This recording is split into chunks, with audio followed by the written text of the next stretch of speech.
Boa noite a todos, muita paz, muita luz, que o nosso divino emissário, o Senhor Jesus Cristo, possa sempre continuar iluminando nossos caminhos, nossa jornada, que não é pequena. Haja visto que nós somos espíritos imortais, somos herdeiros do universo, onde o Criador nos propicia a encarnação como forma de angariarmos uma bagagem suficiente para que um dia, no futuro, possamos cumprir integralmente os nossos deveres e obrigações diante de nossa própria consciência, diante do próximo e diante do Criador. Que possamos hoje absorver aquela luz, aquele caminho pavimentado, seguro, que nos leva ao Criador, chamado Evangelho. Os ensinos que nosso Senhor nos legou, a fim de que possamos, ao realizar nossa jornada, fazê-la de forma correta. Para quê?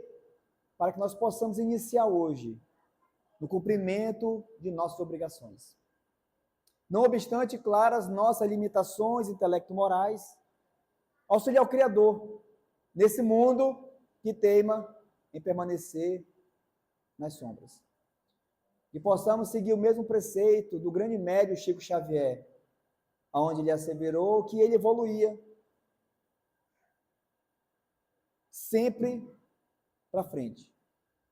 Apesar de estar na velocidade de uma lesma, que nós possamos ser hoje um pouquinho melhor que ontem e, consequentemente, amanhã melhor do que hoje.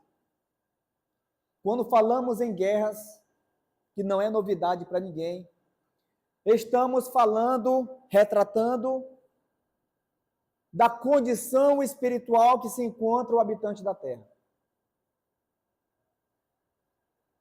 Na mensagem que o Manuel leu, diz: cada criatura dá sempre notícias da própria origem espiritual. Os atos, palavras e pensamentos constituem informações vivas da zona mental em que procedemos. Como anda a sua vida mental? Essa resposta ela vai definir os seus comportamentos, seus atos, suas palavras, gestos na sociedade. Todo mundo conhece essa figura alegórica, levada ao pé da letra por muitas religiões, sobre a Arca de Noé. Então, lá no livro Gênesis, que é o primeiro do Pentateuco mosaico, eis que Deus recomenda a Noé: farás um primeiro, um segundo e um terceiro andares. O Espiritismo, então, cumprindo o papel de reviver os ensinos do Cristo, de codificar, trazer à luz o que estava escuro, que estava escondido, de desvendar os mistérios que somente o tempo, em virtude do desenvolvimento do discernimento humano, seríamos capazes de compreender. Não é à toa que ele promete um consolador, que é o Espiritismo. Se guardares meus mandamentos, eu irei a meu Pai e solicitarei que ele envie um outro consolador, que vós ainda não podeis ver, mas que ficará convosco para sempre. E então, o que será que vem ter significado?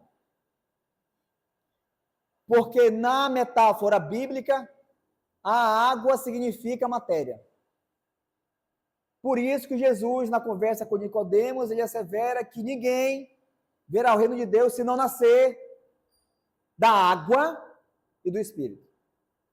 Então, o contexto de água bíblico, então toda vez que você vê água, está relacionada à questão da vida na carne. Quando o Espírito ele está no processo encarnatório. E a arca, ela simboliza a mente humana. Então, quando a água está envolta pela arca, significa que a alma está em turbulência.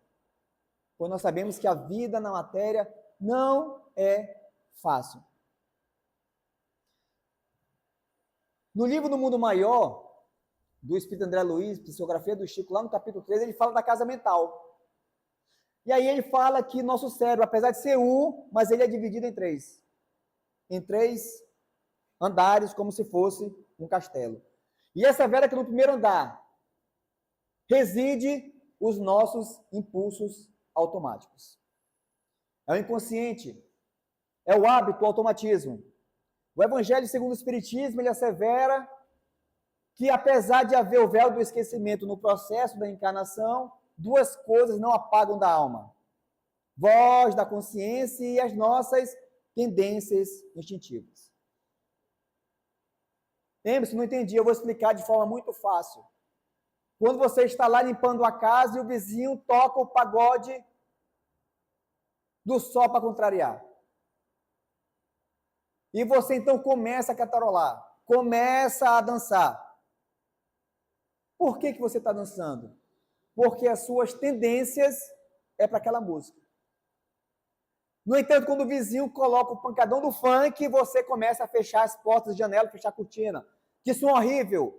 Mas por que no pagode você estava dançando e cantarolando, e por que agora no pancadão do funk você está incomodada? É porque a sua tendência, a sua bagagem espiritual, aquilo que aflora do seu inconsciente, está de acordo ou não com a música. Assim como também existem pessoas que amam, que veneram o pancadão do funk. Por quê? Porque a sua bagagem espiritual, o seu mundo íntimo, ele está de acordo com aquela música. Assim sendo, Kardec, de forma muito sábia, lá no capítulo 11, item 8, ele revela a saga do espírito. O espírito é uma saga. Pois o espírito, ele é criado simples e ignorante. Simples, ou seja, do ainda não complexo. Por que do ainda não complexo? Porque a diferença entre nós e um anjo é a complexidade. O anjo tem muitas experiências que nós ainda teremos. Por isso que nós ainda não somos anjos.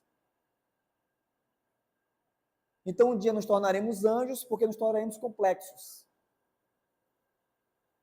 Então, quando Deus cria o espírito simples, é porque o espírito ainda vai se tornar complexo. Ignorante, sem conhecimento nada.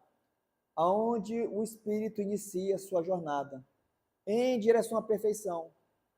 Porque conforme assevera a questão 132 do Livro dos Espíritos, a encarnação, ou seja, o motivo pelo qual estamos dentro da matéria, encarnados, tem por objetivo alcançarmos a perfeição. Esse é o objetivo do Espírito. Todos nós, objetivo sublime, universal de todos nós, alcançarmos a perfeição. No entanto, como eu falei no começo, o exemplo do Chico Xavier, que ele dizia: eu evoluo na velocidade de uma lesma, mas com detalhes, sempre para frente. Chico estava asseverando a lei de sucessão. O que é a lei de sucessão? É a escada de Jacó. Qual é o significado da escada de Jacó? São degraus infinitos até o Criador. Você não entendeu? Eu vou dar uma dica que Joana de Ângeles nos ensina. Pegue suas imperfeições, pegou, escolheu, escreva no papel, todas. Pregue na geladeira. Medite sobre elas. Pegue uma. Pegou, joga as outras fora. Dedique-se a eliminar essa imperfeição. Qual a surpresa? Uma existência não é suficiente.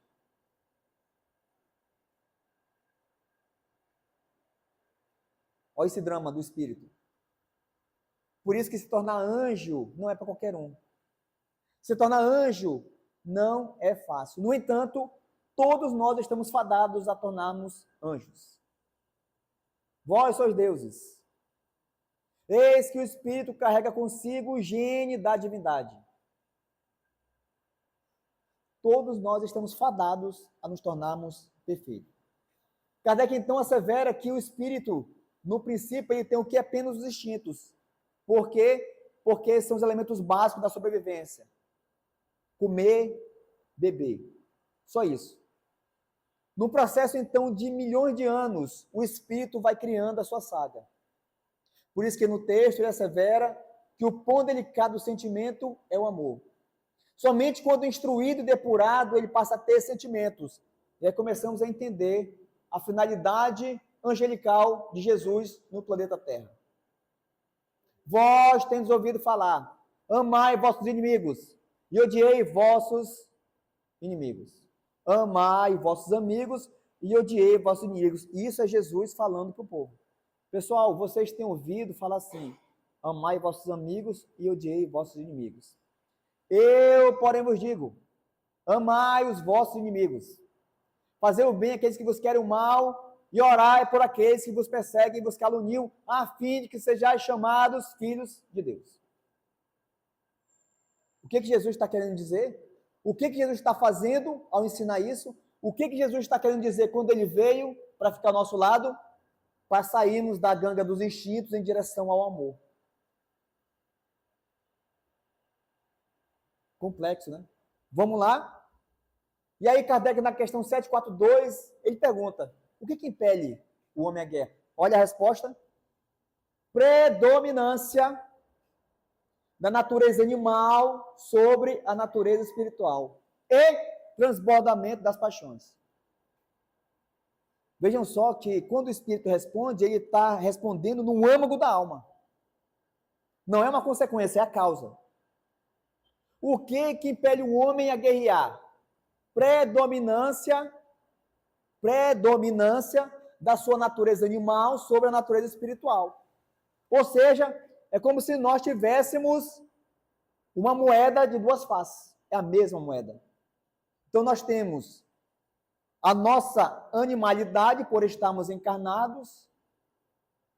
Por isso que carne alimenta a carne, por isso que eu adoro aquela picanha, carne alimenta a carne.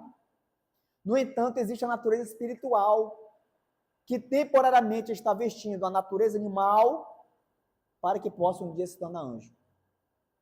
No entanto, nossa origem é animal. Voltando aqui, na origem o homem só tem instintos. O que essa mensagem está querendo dizer? O quão a nossa natureza animal domina a nossa natureza espiritual, e o reflexo disso são as guerras. Somado ao transbordamento das paixões. E claro, as paixões a quais ele se refere são as inferiores. Pois a paixão também é divina. A paixão tem por finalidade alavancar a humanidade. Aquele professor que é apaixonado por dar aula, mesmo ganhando pouco. Aquele médico que é apaixonado em proteger a vida. Aquele pedreiro que é apaixonado em erguer uma casa. Porque as paixões têm por finalidade divina decuplicar, ou seja, tornar 10 vezes mais potente o que? Decuplica as nossas atividades. Essa finalidade é uma finalidade divina. No entanto, as paixões inferiores, como assevera os espíritos, é como aquele corcel ou aquele cavalo em que você perde as rédeas e ele leva para precipícios, para lugares da qual você não gostaria de se encontrar. E aí, no livro Evolução dos Mundos, capítulo 18, André Luiz assevera. Porque o instinto ele é uma energia.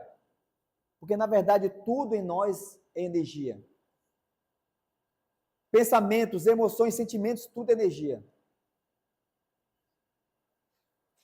As cargas magnéticas do instinto, vejamos, acumulados e desbordantes, ou transbordantes, como queiram falar, na personalidade. Lembra que nós carregamos o instinto ainda dentro de nós? Então, isso está transbordando. E ao transbordar, em virtude da falta de sólido socorro íntimo para se canalizar na direção do bem, obliteram, bloqueiam as faculdades, ainda vacilantes, do discernimento e a maneira do esfaimado, alheio ao bom senso a criatura costuma entregar-se à rebelião e à loucura em síndromes espirituais. Emerson, não entendi nada. É simples. Existe algo em nós que deveria nos proteger contra esse instinto. E o que seria? Nós mesmos. Então, nós somos comparados a um soldado, que estamos em guerra, mas não contra o próximo, mas sim contra nós mesmos. As nossas más tendências, que refletem nossas palavras, gestos, atitudes, comportamentos, é o que faz como eu, simplesmente do nada, baseado nos meus instintos, meus impulsos inferiores, lance uma bomba no próximo. Dissemine o ódio, a maledicência. E aí entra a vontade. No livro Pensamento e Vida de Emmanuel, a vontade é a gerência. Não tem um gerente de supermercado que gerencia, o gerente de compras que gerencia a compra, o gerente de vendas que gerencia as vendas, o gerente do Almox que gerencia o Almox. No nosso ser espiritual existe a vontade, que é esse que deveria nos proteger contra nós mesmos. Ela é a gerência esclarecida e vigilante, governando todos os setores da ação mental. É a vontade. A divina providência concedeu a por auréola luminosa a razão. No processo de evolução do espírito, entra em algum momento a razão, discernimento, senso crítico, bom senso. O que é isso? O que é certo e o que é errado. E a vontade, então, quando ela ilumina a razão, quando os dois caminham juntos, o nosso roteiro está seguro. Mas quando elas se separam, aí entra o caos. Depois da laboriosa e multimilenária viagem do ser pelas províncias obscuras do instinto, por que o instinto nos domina? Porque nós passamos num processo multimilenar. Vocês querem saber quanto tempo? 1,5 bilhão de anos para nós alcançarmos o discernimento. Na evolução do espírito, o espírito levou 1,5 bilhão de anos para sair do instinto para a razão. O que quer dizer isso, gente? Que foi ontem isso. Por isso que eu estou aqui na FEAL, mas eu estou pensando já na pizza daqui a pouco. Porque nós pensamos com o estômago. Faz parte da nossa natureza ainda. O instinto é muito dominante. Por isso que as questões espirituais, elas são menosprezadas pelo habitante da Terra. Por quê? Porque nós vivemos mais uma vida animal do que uma vida espiritual. Para considerar-lhe a importância, basta lembrar que ela, a vontade, é o leme de todos os tipos de força incorporadas ao nosso conhecimento. Então vamos imaginar um gabinete onde o chefe é a vontade.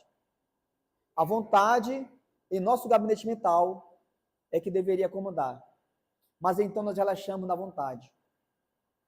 E aí o próprio Espírito fala assim, muitos dizem eu quero, mas a vontade está apenas nos lábios. Quando eu pego o discernimento e jogo fora, a vontade relaxa. E aí eu sou propício a seguir puramente os meus instintos. Vamos a discernimento? É normal você passar sexta, sábado e domingo bebendo? Pergunta simples. É normal?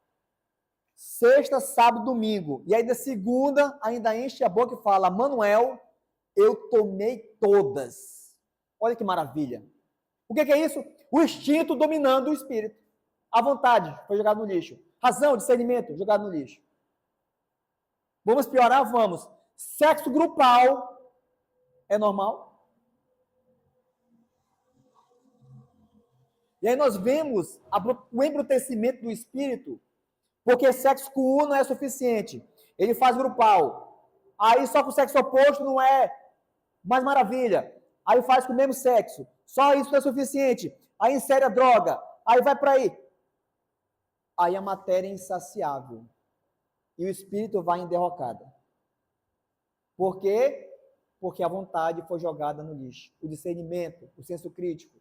Aquilo que deveria iluminar nossos passos. Razão e vontade. Elas são menosprezadas. E aí, quando nós lembramos tragicamente dessa cena, na Segunda Guerra Mundial, aonde um avião solta uma bomba em 2 cidades, Hiroshima e Nagasaki. Vamos analisar essa tragédia? Segundo estudos, em torno de 300 mil pessoas sofreram com isso. Tem noção do que é isso? Vou jogar uma bomba aqui, sem usar discernimento, sem usar razão. Porque o que é a guerra? Predominância da natureza animal sobre a natureza espiritual. Aí uma bomba cai. Numa cidade extermina 70 mil pessoas de cara. Na outra, 90 mil. As consequências: aumento exponencial de câncer, de tireoide, catarata, pulmão. O problema ainda decorre. Crianças ainda nascem com problemas em virtude da radiação. Problemas de mutação. Quando você pega o discernimento e a razão, joga fora. Você não tem noção do que é isso. Imagine 300 mil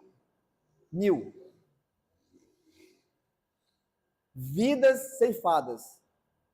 Porque uma pessoa teve a ideia de lançar uma bomba. Onde o espiritual é jogado fora. Somente o material é levado em conta. E aí, existem 3 personagens que refletem a leitura.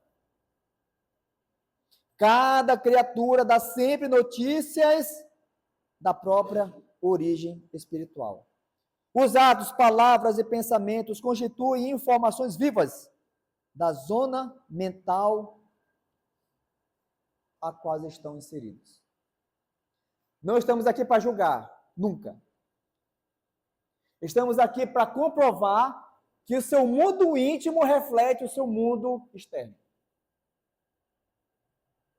Essas pessoas são conhecidas mundialmente. Eles se identificam dessa forma. Um se denomina homem-tigre. Fez tatuagem no rosto, tigrado. Coloca o cabelo louro. Lixa o dente para ficar afiado. Implanta dente. Porque na mente dele, ele se considera um homem-tigre. A mente dele diz, eu sou um homem-tigre, e ele se comporta como um homem-tigre. Inclusive, ele é até famoso na Broadway, já participou de muitos filmes. Essa mexicana é a mulher vampiro. Porque ela se intitula um vampiro. Se ela se acha um vampiro, como é que ela vai se vestir? Como um vampiro. Se você pega o Emerson, pega a matéria e joga fora, o que sobra no Emerson? Sentimentos. Como é que andam os sentimentos do Emerson? É só observar as atitudes do Emerson. E você vai perceber o mundo íntimo. O diabão é um brasileiro. E na cabeça dele, ele se acha diabão. Se ele se acha o diabão, quem é o Emerson para dizer que ele não é? Se o mundo íntimo dele diz que ele é. São pessoas que provam e comprovam que nós somos aquilo que alimentamos. Não estamos aqui para apontar o que é certo e o que é errado, estamos apenas para comprovar que o seu mundo íntimo reflete o seu mundo externo. Por isso que, lá no capítulo 11, o sangue resgatou o espírito. E aí vem Jesus. Jesus demonstrando o caminho para regressarmos à casa do Pai.